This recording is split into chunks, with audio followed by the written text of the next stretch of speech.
ورحمة الله وبركاته. إن الحمد لله نحمده ونستعينه ونستغفره ونعوذ بالله من شرور أنفسنا ومن سيئات أعمالنا. من يهده الله فلا مضل له ومن يضلله فلا هادي له. ونشهد أن لا إله إلا الله وحده لا شريك له ونشهد أن محمدا عبده ورسوله. أما بعد أعوذ بالله من الشيطان الرجيم بفضل بسم الله الرحمن الرحيم. والذين ينفقون أموالهم رئاء الناس ولا يؤمنون بالله ولا باليوم الآخر ومن يكن الشيطان له قرينا فساء قرينا. صدق الله العليم. கண்ணியத்திற்குரிய அல்லாஹ்வின் நல்லடியார்களே, சகோதரர்களே, சூரா நிசாவினுடைய 38வது வசனம்.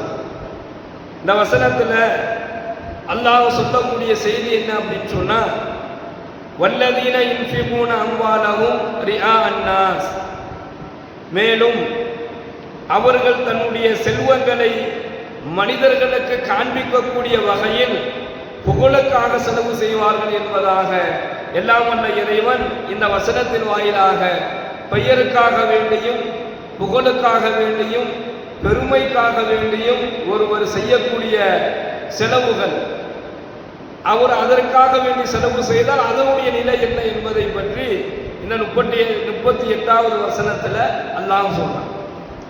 37வது வசனத்தில், இதனுடைய முந்தைய வசனத்தில் நம்ம பார்த்தோம் அப்படின்னு சொன்னா, தானும் கஞ்சத்தனம் செய்வார், பிறரையும் கஞ்சத்தனம் செய்யுமாறு தூண்டுவார். நீயே செலவு பண்ற என்பதாக செலவு செய்யக்கூடியவரையும் என்ன செய்வார், நீ கஞ்சத்தனத்தோடு, கஞ்சத்தனம் தான் தன்னிடத்திலே இருக்கும், மற்றவர்களுக்கும் அந்த செயலை தூண்டி விடுவார். அது மட்டுமல்லாமல் அல்லாஹ் வழங்கிய பேர் உபகாரங்களை மறைச்சுக்குவார். அவருக்கு என்னெல்லாம் அல்லாஹ் அந்தஸ்து கொடுத்திருக்கிறானோ, என்னெல்லாம் சிறப்பு கொடுத்திருக்கிறானோ அதெல்லாம் மறைச்சுக்குவார்.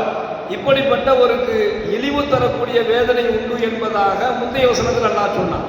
அதே போன்று அதனுடைய தொடர்ச்சியாக அல்லாஹ் சொல்றான், மேலும் அவர்கள் எப்படிப்பட்டவர்கள் என்று சொன்னால், தன்னுடைய செல்வங்களை மனிதர்களுக்கு காண்பிக்கக்கூடிய வகையில் புகழுக்காக செலவு செய்வார்கள். அப்ப இந்த புகழுக்காக செலவு செய்தல் இருக்குது. இதை பற்றி பெருமானார் ஸல்லல்லாஹு அலைஹி வஸல்லம் அன்னவர்கள் கடுமையாக எச்சரிக்கிறார். யார் புகழுக்காக செலவு செய்வார் அப்படின்னு சொன்னா, அவனிடம் யாருடைய உள்ளத்துல தான் என்று சொல்லக்கூடிய அகந்தை இருக்குதோ அவருக்கு இந்த குணம் வந்துடும். யாரிடத்துல பெருமை இருக்குதோ அவன் என்ன செய்வான், புகழுக்காக வேண்டி மட்டுமே செலவு செய்யக்கூடியவனாக தன்னை மாற்றிக்கொள்வான். யாருடைய அதனாலதான் அளவு பெருமை இருந்தாலும் சொர்க்கத்தில் நுழைய முடியாது என்பதாக ஸல்லல்லாஹு அலைஹி வஸல்லம் சொல்றாங்க. அப்ப யாருடைய உள்ளத்துல அகந்தையும் பெருமையும் இருக்குதோ நிச்சயமாக அவன் புகழுக்காக வேண்டி செலவு செய்யக்கூடிய ஒரு நிலைக்கு அவனிடத்துல இருக்கும். ஆனா அவன் தர்மம் செய்வான், எப்பயாவது ஒரு தடவை தான் செய்வான். தொடர்ந்து தர்மம் செய்யக்கூடிய, தொடர்ந்து மக்களுக்கு உதவக்கூடிய கூட எண்ணம்லாம் இருக்காது. அவன் செய்யறது எப்பாவது ஒரு தடவை செய்வான், அதுவும் பேருக்காக வேண்டி புகழுக்காக வேண்டி தான் இருக்கும். அல்லாஹ்வினுடைய பேர் உபகாரங்களை மறைப்பது எப்படி அல்லாஹ் குற்றம் என்பதாக சொன்னானோ, அதே போன்று ஒருவர் புகழுக்காக வேண்டி, மக்களுக்கு காண்பிப்பதற்காக வேண்டி, பெருமைக்காக வேண்டி செலவு செய்வதும் குற்றம் என்பதாக இந்த வசனத்தின் வாயிலாக அல்லாஹ் சொல்றான். இன்னும் சொல்ல போனா இந்த வசனத்தினுடைய விரிவுரையாளர்கள் சொல்றாங்க, இது ஒரு மறைமுகமான ஷிர்க் என்பதாக சொல்லப்படும். எது? ஒருவர் தன்னை பார்க்க வேண்டும் என்கின்ற அடிப்படையில், மக்கள் எல்லாம் தன்னை புகழ வேண்டும் என்கின்ற அடிப்படையில், மக்களுக்கு காண்பிக்க வேண்டும், நம்மளை பத்தி எல்லாருக்கும் தெரியணும் என்கின்ற அடிப்படையில் செய்யக்கூடிய செலவுகள் இருக்குது. இது ஒரு மறைமுகமான ஷிர்காகும் என்பதாக, மறைமுகமான இணை வைத்தலாகும் என்பதாக சொல்லப்படும். ஹஸரத்னா ஷத்தாத் இப்னு அவ்ஸ் ரலியல்லாஹு அவர்கள் இந்த ஹதீஸ் அறிவிக்கிறாங்க, மக்களுக்கு காண்பிப்பதற்காக வேண்டி ஒருவர் தொழுதால் அவர் இணை வைத்து விட்டார். மக்களுக்கு காண்பிப்பதற்காக வேண்டி ஒருவர் நோன்பு வைத்தால் அவர் இணை வைத்து விட்டார். மக்களுக்கு தெரிவதற்காக வேண்டி ஒருத்தர் தர்மம் செய்தால் அவர் இணை வைத்து விட்டார் என்பதாக நபிகள் நாயகம் ஸல்லல்லாஹு அலைஹி வஸல்லம் அவர்கள் கூறியதாக ஹஸரத்னா ஷௌஃப் ரலியல்லாஹு அவர்கள் இந்த ஹதீஸ் அறிவிக்கிறார்கள். அறிவிக்கிறாங்க, அகமதுல இந்த ஹதீஸில். அப்போ பிறருக்கு காண்பிப்பதற்காக வேண்டி செய்யக்கூடிய ஒவ்வொரு செயலுமே என்ன செய்யப்படுது? அது மறைமுகமான இணை வைத்தல். அப்போ பிறருக்காக வேண்டி செலவு செய்வதும் அந்த அடிப்படையில் தான் சேரும் என்பதாக ஸல்லல்லாஹு அலைஹி வஸல்லம் அவர்கள் சொல்றாங்க. பிறரிடம் எதையுமே எதிர்பார்க்க கூடாது. நாம் செய்யக்கூடிய எந்த விதமான ஒரு இபாதத்தினுடைய பலனையும் மக்களிடத்தில் எதிர்பார்க்க கூடாது. நம்ம முன்னாடி சில ஹதீஸ்களை பார்த்திருப்போம். முகஸ்துதிக்காக வேண்டி ஒருத்தர் தொழுகிறார், மக்கள் தன்னை பார்க்க வேண்டும் என்கின்ற அடிப்படையில் தொழுகிறார். அதைத்தான் இங்கே ஸல்லல்லாஹு அலைஹி வஸல்லம் அவங்க சொல்றாங்க. பிறருக்காக வேண்டி நீங்கள் தொழுகக்கூடிய தொழுகையும் அது என்ன செஞ்சிடும்? நீங்கள் பிறருக்காக வேண்டி தொழுதால் அந்த தொழுகையை அல்லாஹ் அங்கீகரிக்க மாட்டான். அது இணை வைத்தல், அது மறைமுகமான இணை வைத்தலாக மாறும்.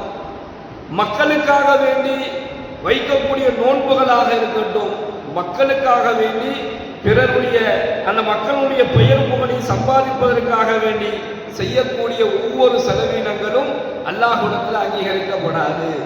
எனவே பிறரிடத்தில் எதையும் எதிர்பார்க்காமல் அதனுடைய பொருத்தத்தை அல்லாஹ்விடத்தில் மட்டும் எதிர்பார்க்கணும்.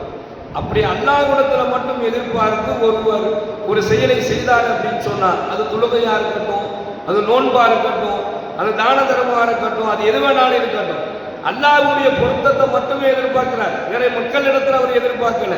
மக்களிடத்தில் எந்த விதமான பெயரையோ புகழையோ அவர் எதிர்பார்க்கல, பெருமையை அவர் நினைக்கல. யா அல்லாஹ், நான் செய்யக்கூடிய இந்த காரியம், இந்த செயல் எனக்கு என்ன செய்ய, நீ அதை பொருந்தி கொண்டா போதும், நீ அதை தெரிந்து கொண்டால் போதும் என்கின்ற அடிப்படையில் அல்லாஹ்விற்காக வேண்டி ஒருவர் செய்யக்கூடிய செயலை மட்டுமே அல்லாஹ் அங்கீகரிக்கிறான். அல்லாஹ் அல்லாத மனிதர்களோ மக்களோ பேருக்கோ புகழுக்கோ பெருமைக்கோ அகந்தை கொண்ட நிலையிலேயோ அவர் எந்த விதமான நல்ல காரியங்களை செய்தாலும் அந்த காரியங்கள் அல்லாஹ்விடத்தில் அங்கீகரிக்கப்படாது. நபிகள் நாயகம் ஸல்லல்லாஹு அலைஹி வஸல்லம் அன்னவர்கள் பிறரிடம் எதையும் நீங்கள் எதிர்பார்க்காமல் செய்யக்கூடிய ஒவ்வொரு செயல்களையும் அல்லாஹ் அங்கீகரிக்கிறார். அல்லாஹ்ட்ட மட்டும் எதிர்பார்க்கணும், அல்லாஹ்விடத்தில் அதனுடைய பொருத்தத்தை எதிர்பார்க்கணும். இதை மட்டும் அல்லாஹ் செய்யறான், அல்லாஹ் அங்கீகரிக்கிறான். இதே இந்த 38வது வசனத்துல 2வது வார்த்தையாக அல்லாஹ் சொல்றான், வலா யுமினூன பில்லாஹி வலா பில் யௌமில் ஆகிர். யார் பேருக்கு புகழுக்காக வேண்டி யார் செலவு செய்வாங்க அப்படின்னு சொன்னா, அவர் செலவு செஞ்சாலே அது பேருக்காக வேண்டி புகழுக்காக வேண்டி தான் இருக்கும். அப்படி செலவு செய்வது யார் அப்படின்னு சொன்னா, வலா யுமினூன பில்லாஹி வலா பில் யௌமில் ஆகிர். அல்லாஹ்வையும் இறுதி நாளையும் நம்ப மாட்டார்கள், அவர்கள் தான் இப்படி செய்வார்கள் என்பதாக அல்லாஹ் சொல்றான். இதுக்கு முந்தைய வசனத்துல கஞ்சத்தனம் செய்வாரு, கஞ்சத்தனம் செய்வாரு, மற்றவர்களை தூண்டி விடுவாரு, அல்லாஹ் வழங்கிய பேர் உபகாரங்களை மறைப்பாரு அப்படின்னு சொல்லிட்டு இவர் யார் அப்படின்னு சொன்னா அனைத்ததனால் காஃபிரீன, இறை மறுப்பாளர் என்பதாக அல்லாஹ் சொல்ற மாதிரி இந்த செய்தி அல்லாஹ் என்ன சொல்றானா, யார் பேருக்கும் புகழுக்காக வேண்டியும் செலவு செய்கிறாரோ, மக்களிடத்துல தன்னை பிரபலப்படுத்திக்கிறதற்காக வேண்டி செலவு செய்கிறாரோ, வலா யுமினூன பில்லாஹி வலா பில் யௌமில் ஆகிர், மறுமை நாளையும் அல்லாஹ்வையும் இறுதி நாளையும் இவர்கள் நம்ப மாட்டார்கள். அந்த நம்பிக்கை எப்போது உள்ளத்திலிருந்து வெளியாகிறதோ அவன்கிட்ட தான் இந்த குணம் வரும் என்பதாக அல்லாஹ் சொல்றான். எல்லாம் வல்ல இறைவன் இவர்களையும் நேசிக்க மாட்டான். ஒமை எப்படி ஷைத்தானும் லஹு கரீனன் ஃபஸா கரீனா, இவர்களை அல்லாஹ் நேசிக்க மாட்டான். எவனுக்கு ஷைத்தான் நண்பனாக இருக்கிறானோ அவன் மிகவும் கெட்டவனாவான் என்பதாக, அந்த ஷைத்தான் மிகவும் கெட்டவனாவான் என்கின்ற ஒரு எச்சரிக்கையான செய்தியை சொல்லி இந்த வசனத்தை அல்லாஹ் நிறைவு செய்யறான். மறுமை நாளையும் அல்லாஹ்வையும் மறுமை நாளையும் ஒருத்தர் நம்பல அப்படின்னு சொன்னா இந்த உலகத்தில் எதை வேணாலும் தைரியமா செய்ய ஆரம்பிச்சிருவான். ஏன்னு சொன்னா மறுமை நாளை நம்பல, அல்லாஹ்வையும் நம்பல. அப்ப எதை செய்வதற்கும் ஷைத்தான் ஒரு துணிவை ஏற்படுத்திடுவான். அதைத்தான் அல்லாஹ் சொல்றான், உமை எப்படி ஷைத்தானு லஹு கரீனன் ஃபஸா கரீனா, நீ ஷைத்தான நண்பனாக எவர் ஆக்கிக் கொள்கின்றாரோ அந்த ஷைத்தான் மிகவும் கெட்டவனாவான் என்பதாக எல்லாம் வல்ல இறைவன் இந்த வசனத்தின் வாயிலாக சொல்றான். ஷைத்தான் ஒருவனுக்கு நண்பனாக ஆகிவிட்டால் அவன் எதை செய்தாலும் அதில் பெருமையை ஏற்படுத்தி விடாமல் இருக்க மாட்டான். எதையுமே அதுல ஒரு பெருமை ஏற்படுத்தி விடாமல் இருக்க மாட்டான். ஒரு செலவு சின்னதா ஒரு செலவு செஞ்சாலும் ஷைத்தான் தூண்டுவான், இதை நீ 4 பேருக்கு தெரிகிற மாதிரி செய்ய, உனக்கு புகழ் கிடைக்கும். ஒரு இபாதத்தை செஞ்சாலும் இந்த இபாதத்தை இவர்கள் பார்ப்பதை போன்று நீ செய்ய, உனக்கு பதவி கிடைக்கும். நீ எதை செய்தாலும் அதை மக்களுக்கு பிரபலியப்படுத்த அதன் மூலமாக உனக்கு பெரிய பெயர் கிடைக்கும், அந்தஸ்து கிடைக்கும் என்கின்ற ஒரு எண்ணத்தை நிச்சயமாக ஷைத்தான் தூண்டி விடுவான்.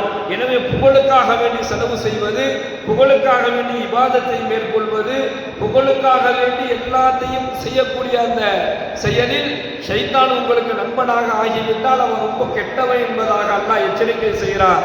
அல்லாஹ்வின் மீதும் வறுமை நாளின் மீதும் நம்பிக்கை இல்லாத நிலைக்கு அவரை கொண்டு போய் அவருடைய இபாதத்துகள் முழுவதும் வீணடித்து ஈமானின் பலகீனத்தை ஏற்படுத்திடுவான். எனவே அவனிடத்தில் எச்சரிக்கையாக இருக்க வேண்டும் என்பதாக இந்த வசனத்தின் வாயிலாக எல்லாம் வல்ல இறைவன் எச்சரிக்கை செய்கின்றான். எனவே நாம் எந்த காரியங்களை செய்தாலும் எந்த செயல்களை செய்தாலும் அது முழுக்க அல்லாஹ்வுடைய பொருத்தத்தை நாடி செய்யக்கூடியவர்களாக எல்லாம் வல்ல இறைவன் நம்மை ஆக்கி அருள் புரிவானாக. வாயில அல்ஹம்துலில்லாஹி ரப்பில் ஆலமீன்.